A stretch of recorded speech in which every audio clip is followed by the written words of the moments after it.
The door locked from the inside. No staff, no aides, no record of the meeting on any official calendar. Catherine and Sophie sat alone in a private chamber for nearly 2 hours. And when that door opened again, the balance of power inside Buckingham Palace had permanently shifted. What was decided in that room did not require a public announcement. It did not require a press release or a formal decree. The women who walked out of that meeting understood exactly what they had set in motion, and so did the people whose positions depended on things staying exactly as they were. Camilla's office felt it within the hour. Her most trusted lady-in-waiting, a woman who had served beside her for over a decade, was reassigned to Sandringham by the following morning. No explanation was offered, none was needed. This is the story of how two women, one a future queen, one the most underestimated figure in the modern royal family, quietly dismantled years of accumulated influence in a single afternoon. How they built the case, forged the alliance, and executed a restructuring of palace authority that King Charles himself ultimately ratified. And how Camilla, who had spent years tightening her grip on the machinery of the monarchy from the inside, found herself outmaneuvered not with confrontation but with evidence, unity, and the kind of patience that only comes from enduring the same injustice for a very long time. Tonight we go through all of it. The meeting, the document Catherine brought into that room, what Sophie finally said out loud for the first time, the moment Charles signed the decree, and what the palace looks like now that the authority Camilla built quietly over years has been formally revoked. To understand why this meeting happened when it did, you have to understand what both women had been absorbing in the months preceding it. Camilla's expansion of influence had not been announced. That is precisely what made it so effective and so difficult to challenge through normal channels. It happened through accumulation, small incursions into advisory structures, staff appointments made through her office, rather than through the monarch's direct line, the quiet redirection of protocol decisions through people who reported to her rather than to established royal hierarchy. Individually, each of these movements could be dismissed as procedural or circumstantial. Together, they formed a pattern that anyone paying close attention could not misread. Catherine had been paying close attention. She had noticed her exclusion from meetings she would previously have attended without question. Not dramatic exclusions, nothing that could be formally objected to without appearing petty or factional. Subtle ones. The kind that build over time into a structural reality where influence flows in one direction and information is withheld from another. She had been keeping notes, quietly, methodically, over months. Not because she was planning a confrontation, because she is the kind of person who does not act without a foundation. Sophie's experience had been different in its texture, but identical in its pattern. Her contributions to internal discussions were consistently minimized ideas she raised that went unacknowledged until they resurfaced, reframed in Camilla's voice. Her daughter, Lady Louise, had been removed from engagements she had been specifically promised, without explanation or consultation. Sophie had processed these experiences the way she processes most things internally, with discipline without public complaint. But the discipline had a limit, and Camilla had found it. Before we go further into how the alliance between Catherine and Sophie took shape and what they walked into that room prepared to do, I want to pause here for anyone watching this channel for the first time. What we do here is cover the royal family, the way the institution actually functions, the internal power dynamics, the decisions made in rooms that have no official record, the human cost of navigating one of the most controlled environments on Earth. If that is the coverage you have been looking for, subscribe right now and turn on notifications. Every development in this story as it continues to unfold, we cover it with the depth it deserves. Drop a comment below as well. Tell us whether you think Catherine and Sophie's alliance represents a genuine turning point for the monarchy, or whether Camilla's influence runs deeper than any single meeting could dismantle. The conversation in the comments on this channel is always worth reading. Now let's talk about what actually happened inside that room. Princess Anne had seen it coming before either of them said it out loud. Her relationship with both Catherine and Sophie has always operated on a frequency different from the performative warmth that characterizes many royal family dynamics. It is quieter, more direct, and more honest. Anne does not tell people what they want to hear. She tells them what she has observed. And what she had been observing for months was a consolidation of informal authority that, in her assessment, was incompatible with the stability the monarchy needed. Her message to Sophie, delivered privately and without elaboration, was characteristic of how she communicates. "You will know when it is time," Sophie understood. And when Catherine quietly reached out to arrange a meeting through personal channels, bypassing the palace scheduling apparatus entirely, Sophie understood that the time had arrived. Catherine arrived first. Her vehicle was unmarked, her usual security detail reduced to the minimum required, rather than the visible profile that typically accompanies her movements. Sophie entered through a side entrance minutes later. No greeting was exchanged between the two, beyond a look of mutual recognition, two people who had each independently arrived at the same conclusion and were now sitting down to decide what to do about it. Catherine opened the meeting not with emotion but with documentation. She had brought a briefing, not a personal account of grievances, but a structured presentation of evidence. Staff dismissals that traced back to Camilla's office rather than to the monarch's direct authority, protocol redirections that had no official authorization, press access decisions that had been shaped by Camilla's influence without the knowledge of the family members most directly affected. Event logistics that had been modified after sign-off in ways that benefited Camilla's narrative positioning. Each item alone was manageable. Laid out together, they constituted a pattern of institutional capture that was both deliberate and documented. Sophie listened in silence for a long time. And then she did something she had not permitted herself to do through years of measured public loyalty. She spoke directly about her own experience. The meetings from which she had been excluded. The moments she had felt not merely overlooked, but deliberately sidelined, the distinction between the two being exactly the kind of thing that takes years to articulate clearly. She told Catherine about Lady Louise, about the promise made and quietly retracted, about the way Camilla's influence over ceremonial planning had been used not just to elevate her own position but to diminish others. What emerged from that exchange was not outrage. It was something more durable, the recognition that two people had been experiencing the same thing from different vantage points and that their combined documentation of it was more than sufficient to support formal action. The conversation turned to mechanism. What authority did they actually hold? What could be done through official channels without triggering a public confrontation that would damage the institution they were trying to protect? What levers existed that Camilla's influence had not yet reached? That is when Anne's name surfaced again, not as an instigator, but as a confirmation. Anne had not merely offered Sophie a vague advisory signal. She had, according to sources, already indicated in writing her support for a formal restructuring of the advisory architecture that had allowed Camilla's influence to accumulate unchecked. That written approval, predating the meeting by weeks, meant this was not a reactive conspiracy. It was a considered, coordinated, institutional correction. Before the meeting ended, Catherine took a sheet of paper and began writing, deliberately, word by word. Not a letter of accusation or a public declaration, a document of record. A statement of the pattern they had documented, the evidence supporting it, and the restructuring they believed was necessary. She folded it 3 times, sealed it, and placed it in her personal security. It was not yet intended for release. It was a contingency, a threshold document that would only need to be used if the correction was resisted. The door opened. Both women emerged into a corridor that had been waiting in a specific kind of tense quiet. Aides exchanged glances. Something had shifted, and the people whose job it was to read the room had read it immediately. The palace did not stay quiet for long.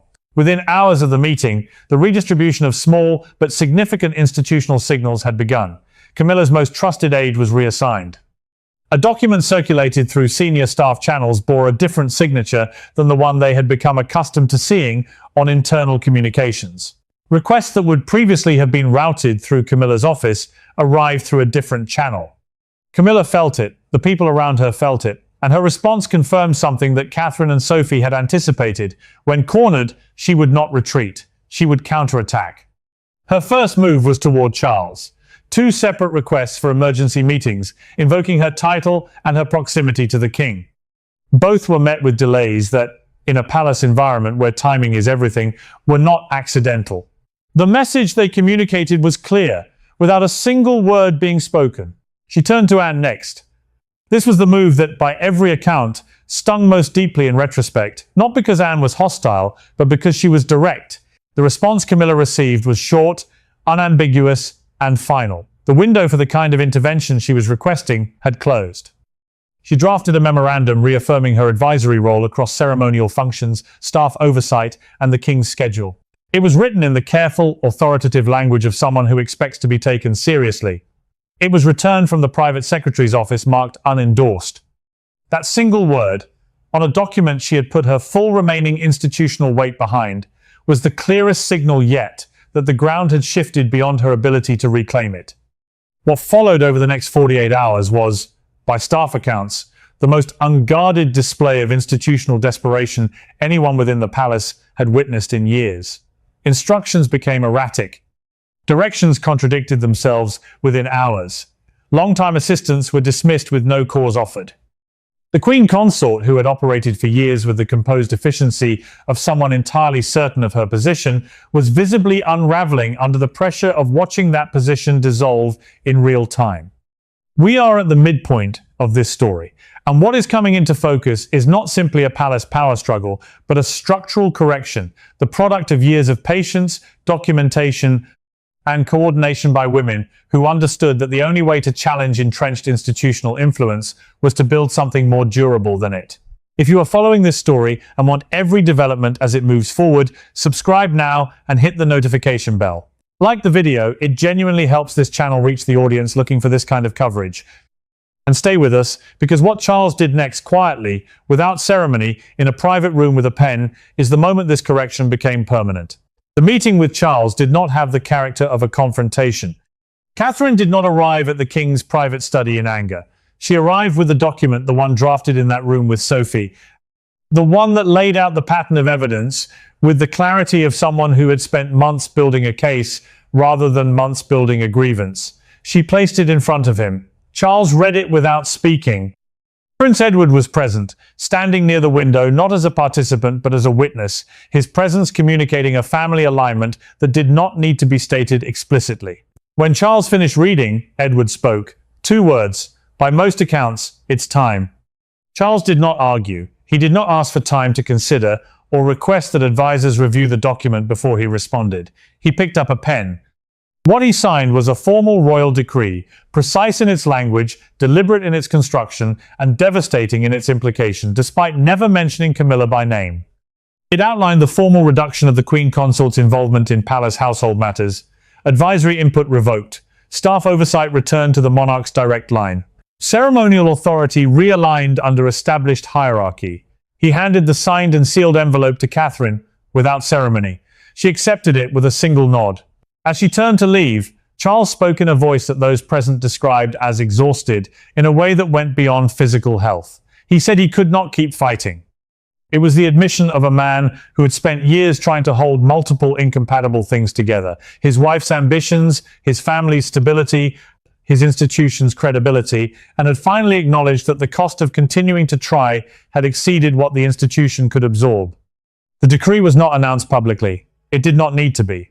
It was distributed in fragments through internal channels, a line in a restructuring circular here, a change in communications, rooting there enough for everyone within the system to understand what had happened, without requiring a formal statement that would generate questions. The palace was not prepared to answer openly. Camilla's calls began to be filtered, her requests rerouted. Her office, once the center of considerable informal activity, became quiet in the specific way that power vacuums sound, not empty but still. What followed the decree was not a triumphant restructuring. It was something quieter and more significant, a reorientation of the palace's daily operational reality around a different center of gravity. Catherine's signature began appearing on internal communications that had previously carried different authorization. Her engagement with departmental heads became direct rather than mediated through advisory layers. The institutional memory of what palace operations had looked like before Camilla's influence had accumulated was accessible through the people who had lived through it, and those people were being consulted again. Sophie's role in the transition proved essential in ways that had not been fully anticipated, even by those who had supported the alliance. Her institutional knowledge of the palace's operational structure, combined with her particular talent for managing relationships across departments without generating the territorial friction that formal authority often produces, made her the connective tissue of the restructuring. Where Catherine provided direction, Sophie provided continuity. Together, they produced something the palace had been missing for longer than either Camilla's tenure could account for: clarity. Princess Anne provided one more gesture that, while private, carried the kind of symbolic weight that these institutions run on. A handwritten letter to Catherine, sealed, personal, stored in the royal vault, rather than in any official record. Its opening line, according to those who were briefed on its contents, read simply, "The future rests in steady hands." For an institution that communicates as much through what it withholds as through what it says, that letter was a coronation in everything but name. The questions this restructuring leaves open are the ones the palace is least equipped to answer publicly and most urgently needs to address internally. Camilla retains her title. Nothing that has happened removes that formal designation. What has been removed is the informal authority she built around it, the advisory access, the staff influence, the narrative control that made her position considerably more powerful in practice than it was in protocol. She remains present. She attends the engagements that cannot be avoided, but the palace that surrounds her now operates differently than the one she spent years shaping to her purpose. Whether she accepts that reality quietly or finds mechanisms to reassert her position is a question that the coming months will answer. The palace's history suggests that people who lose informal power rarely accept that loss as permanent. The structure that Catherine and Sophie have built is durable but not invulnerable. The decree is real. The alignment behind it is genuine. But institutions are long, and the people navigating them are human, and the distance between a formal restructuring and a permanent transformation of how power actually flows is always longer than the document that initiates it. What is not in question is that something has changed. The palace that exists today is different from the one that existed before two women locked a door from the inside and spent 2 hours deciding what they were no longer willing to tolerate. The evidence Catherine compiled, the courage Sophie found to speak her truth, the alliance Princess Anne quietly blessed from the side, and the signature Charles ultimately provided together, these represent something rare inside an institution built on the preservation of existing arrangements. They represent a correction that came from within. This story is going to keep developing. The transition is underway but not complete. The questions about Camilla's response, about Charles's capacity to hold the line on what he signed, about how William positions himself as this restructuring settles. These are live questions that will generate significant developments in the weeks ahead. Subscribe now and hit the notification bell to stay with this coverage as it unfolds. Every new development, every internal signal, every shift in the palace's public posture, we will be here with the full picture. Like the video if this kind of analysis is what brings you here. And leave a comment below. Tell us whether you believe this restructuring holds, or whether Camilla finds a way back. Tell us whether you think Catherine's rise to de facto leadership is the story the monarchy needs right now, or a source of new instability in an institution already under significant pressure. The door that locked in that private chamber has opened onto a different palace. What it looks like a year from now will tell us everything about whether what Catherine and Sophie built in that room was the beginning of something lasting or the opening move in a longer war. We will see you in the next episode.